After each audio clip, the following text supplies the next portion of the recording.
everyone, welcome to another episode of Thriving Talk. Hope everyone has enjoyed the last episodes. This is another Dadson edition in which me, Tim, gets the chance to ask my dad, Tinku Thompson, questions. How are you doing today? I'm doing good.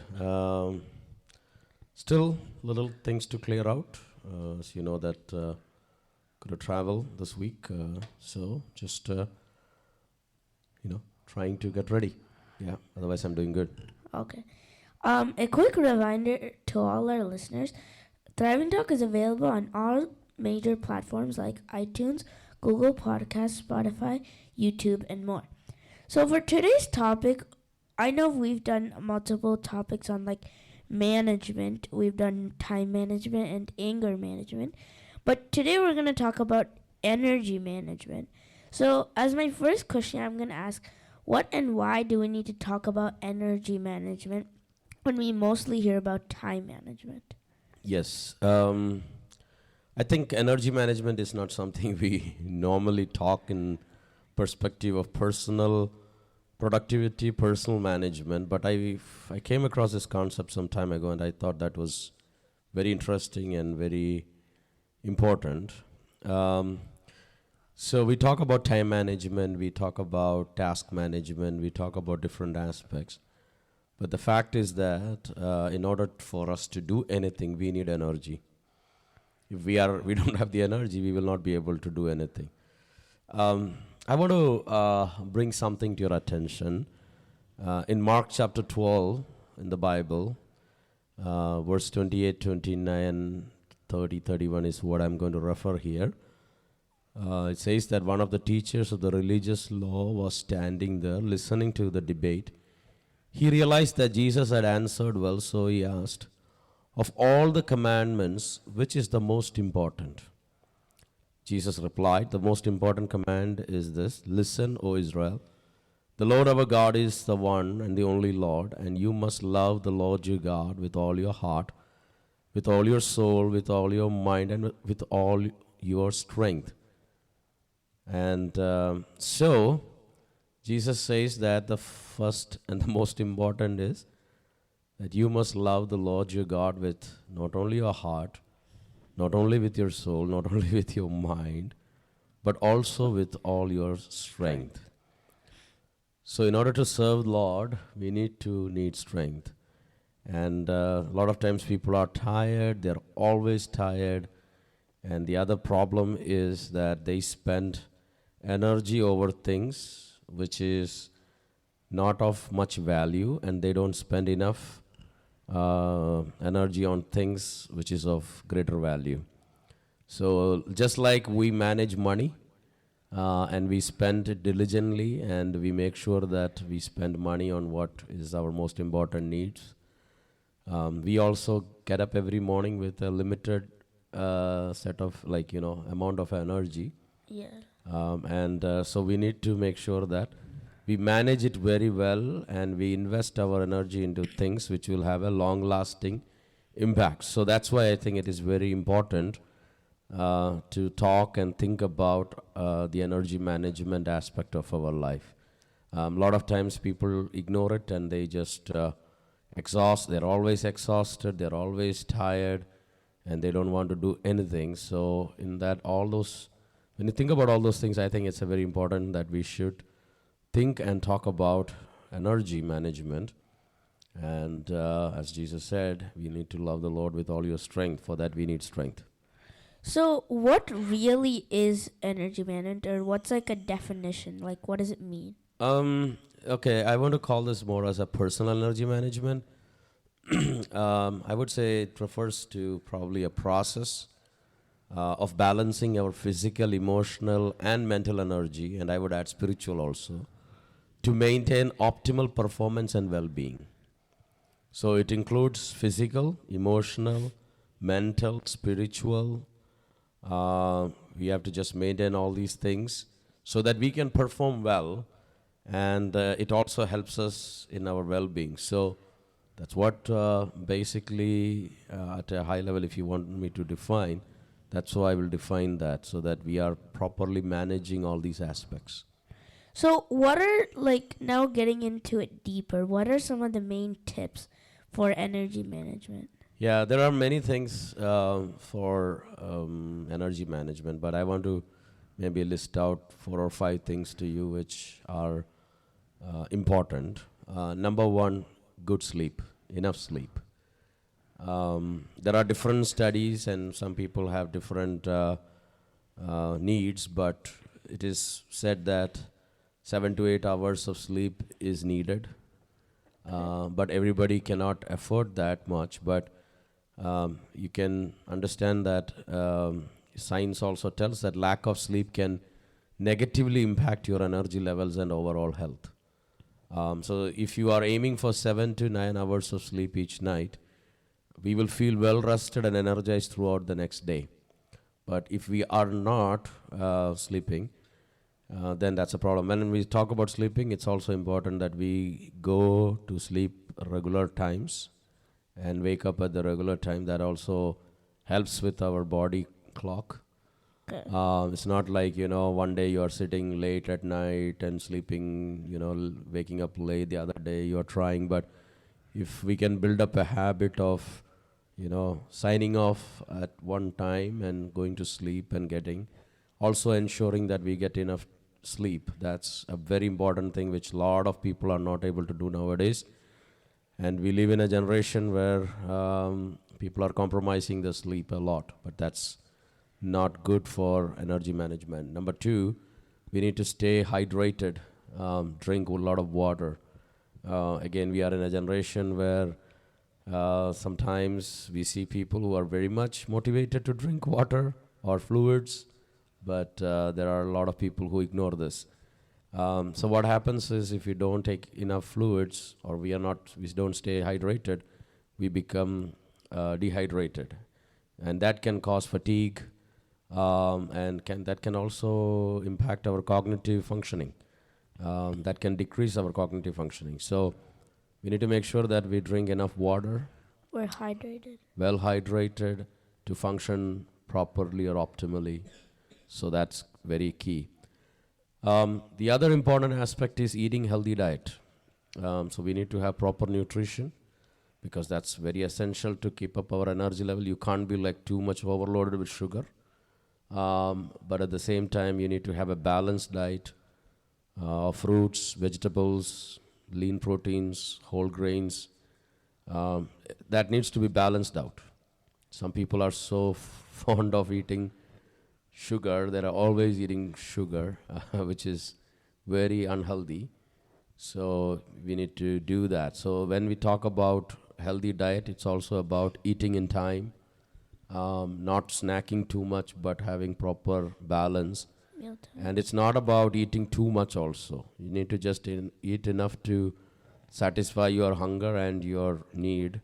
But sometimes people just like the food, so they overeat. That is also not helpful, because if you overeat, that can also make you lethargic, and drain your energy. Another important thing is you have to exercise regularly, because exercise is something which boosts our energy levels and improve overall health. There are different things recommended, but it is said that at least 30 minutes of moderate exercise each day will help us to maintain an optimal energy level. So exercising is important, which unfortunately is again something we ignore. One more thing I want to mention is taking breaks. Regular breaks between times we are working or studying or anything throughout the day can also help us not to have burnout and improve our energy level, concentration level. Maybe a shorter break, shorter walk, practicing some mindfulness, maybe engaging in some relaxing activities which will re-energize our batteries, right? Sometimes it is said that if you are working on something which will take long time, working for 20-25 minutes and a 5-minute break may help. And sometimes for people it could be 30-35 minutes focused. Take out all the distractions. Keep your phone away and put it in a silent mode, or do not disturb mode. Work for 25-30 minutes, or whatever. You got to find out what it is, but it is recommended as 25 minutes, 5 minutes break. So just do what you want to do, like walk around, and don't simply sit without moving for 2 hours, which is very unhealthy. So those are the main things. So I will repeat that just to summarize: good sleep, stay hydrated, drink, healthy diet, exercise regularly, take breaks throughout the day, and when you're doing something. So I would say those things would be very well, will help you a lot when your energy, bringing your energy to a optimal level. So, can you suggest like any strategies like you use or like strategies for energy management? Yeah, so the things I said is going to really help us. But now, why do we do this is to make progress in life, right? So one of the system which I saw, which I also manage or I also do it is, we all have wish lists in our life. Like we want to do something, For some people, it may be I want to learn an instrument, I want to do a course, I want to do some things. And sometimes if you sit down and write it down, what you want to do in the next 1 year, 2 year, 3 year, you may come up with a list of 10 to 15 items, and you won't have the energy to do all the stuff every day. So having an energy management system where you have a wish list and then or a to-do list. I call it as wish list because sometimes I think it's all your wishes, right? You're hoping to do it Yeah, yeah. And then you can have something called as an active projects. You move things from your list to active projects, but don't put like 10 things in active projects. because you're not doing. You're not going to do it. You don't want to have the time or energy to do 10 things in a day, right? Apart from everything else you have to do. If you're going to school, you have to go to school. If you're working, you have to do work. So you have to do all those things. So maybe a couple of 2 or 3 active projects. And then habits are different. You can have habit trackers. Like we are talking about exercise, drinking water, all the things we mentioned earlier. That can be managed separately. And then I will also say that we need to use the principle of delegating. So everything we don't need to do. Because we can't do everything. Yeah, for example, can I make an image for our podcast? Yeah, I can try, but then you will do much better than me. So I can delegate that to you. Or it could be some other task where there may be somebody available to do it. So you can just delegate that, and you don't have to do anything, because anything we want to do, it will consume our energy. So that's another thing. And then once it's done, move it to complete. So let's say you plan to do like 10 things this year, and move 2 or 3 to your active projects, and maybe 1 or 2 you can delegate if that's something you can be delegated. But always be mindful about the fact that we have limited energy per day. Just like we have limited time, we only have limited energy. So there's only a certain. Yeah, after that we will get tired, because we are not machines, we are human beings. And God created us in a way that we have to take rest, right? So we will have to take rest, so that there is no doubt about it. In fact, the creation account says that God also rested from in the seventh day. And I think that's more as an example for us. And then, of course, God made it in such a way that we have day and night, and we all know that day is supposed to be the time when we work, night is supposed to be the time when we sleep, and that's very much a natural thing. So we need to have that in our life. So that's the strategy I use. So why is it important to really think about energy management, and why do we have to implement it? Yeah, we have to implement. I shared very fundamental things, but many times we don't think it from an energy management standpoint. It is important, first of all, to be successful and make sure that you're accomplishing things in life. The other thing is to have an optimal performance and being well, to be well mentally, physically, emotionally, and in all aspects of life. So a lot of times people are very tired all the time. When you look at them, they are busy, and tired all the time. I don't think God has created us to be tired all the time. There may be times of tiredness which will come after we have a long day, or We maybe do a week where we were focused on something. But that should not be the norm of our life, where we are always tired. We are Or like strapped off our energy. And another thing I want to tell you is, if we don't understand this energy management principle, we won't be giving our best to the things where we should give best. I would tell you what it is. So let's say you have task A, task B. Task A can be done, don't need much concentration, but task B needs a lot of concentration and all those stuff. What would we, if we do task A and we are drained of our energy, by the time when we start doing task B, we will be like tired and we will be doing like a lousy work with that, right? But so what this helps is with all the planning, we can also think, okay, I want to write something. Let's say I'm writing a blog, or I'm writing a book, or I'm doing something which needs attention, concentration, focus. That needs to be done first. And I want to add a spiritual aspect also into this, right? So this also is a indicator that when Jesus said, love the Lord your God with all your strength, your heart, soul, and mind, when we talk about giving the first priority to God and prayer and Bible reading and all those things, your spiritual disciplines, this may motivate us to do it first and not, delay it when we are without any energy, but do that first. So it helps us with prioritization. It helps us with where do we spend more energy, where do we spend the best time. like where do we spend what matters? Yeah. And maybe you have, I don't know, somebody has to pay like online bill. See, that doesn't need a lot of focus. So that could be something you can do later.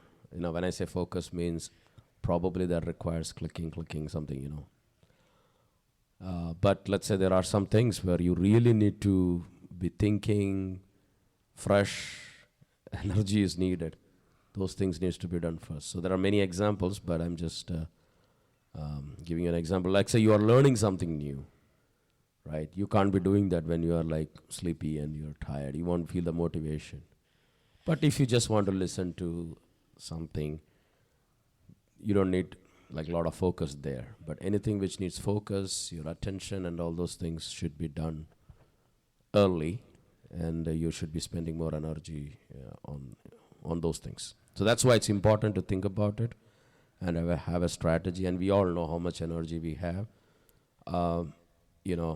As I went through my treatments, I realized that every day you won't feel the same energy level. Yeah.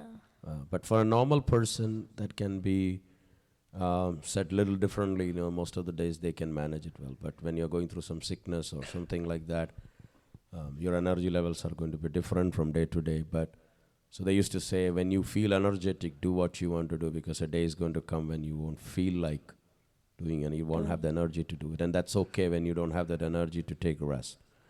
So same way, we need to build in rest into all of our schedule and our routines, and also make sure that we focus more time on what matters. So thank you for sharing, and to like all our listeners, my dad really went in depth about how to manage our energy, how to like keep our energy level good, and like how to stay productive, and how to like keep our energy level normal. And like we can't do everything. We have to have certain, and my dad gave many tips for how we can manage our energy. So to all our listeners, thank you for listening. In the coming weeks, we will be coming back with more Dadson editions of Thriving Talk, and I'll be asking more questions. As we said in the beginning of this episode is available on many different platforms. Do not forget to follow or subscribe to the Thriving Talk podcast on your favorite platform to receive new episodes as they get released. Also remember that my dad has a newsletter that goes out every other week. In that newsletter, he shares a lot of good information. Feel free to subscribe to the newsletter. The link will be in the show notes. We'll be back, but until then, we should try to be thoughtful about the energy we have and manage it well. Thank you. God bless you.